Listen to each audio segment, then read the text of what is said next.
The Charter of the Centre of Learning highlights its purpose in these words: the Baha'i Center of Learning is an educational institution established for the benefit of the people of Tasmania.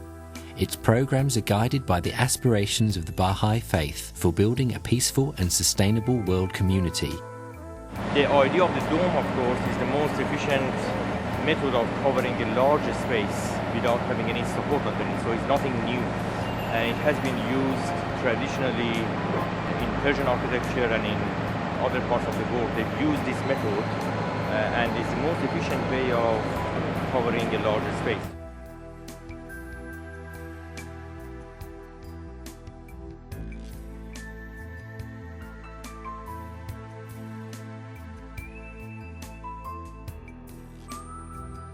Well, I'm a structural engineer for the project. I've worked with the architect to make the whole kibosh stand up. The main structure involved is the dome that we're lifting today. To the Baha'i people, the 18 is a magic number to do with the shape of the dome, and so it's made in 18 segments. The architect had a concept of a dome of this shape, and then it was up to me to find a way of building it in an economical manner. Monday 9th of July saw what is thought to be the largest energy-efficient dome in the Southern Hemisphere being placed on the circular auditorium of the new Baha'i Center of Learning in Hobart, Tasmania.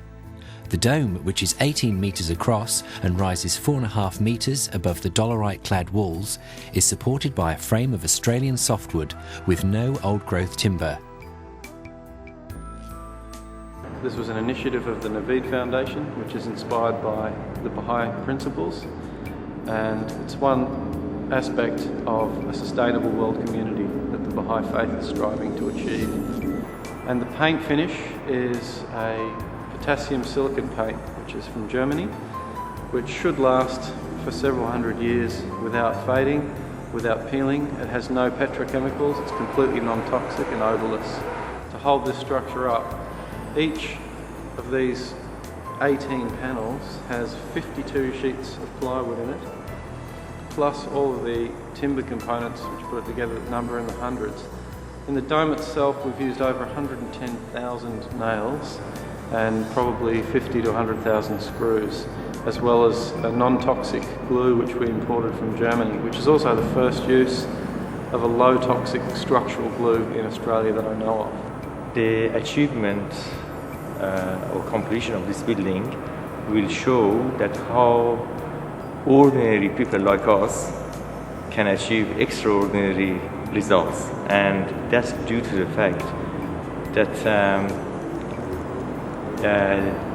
with a bit of effort and cooperation and patience and enthusiasm and love for something, for anything, you can achieve extraordinary results, and this is a testimony to that fact.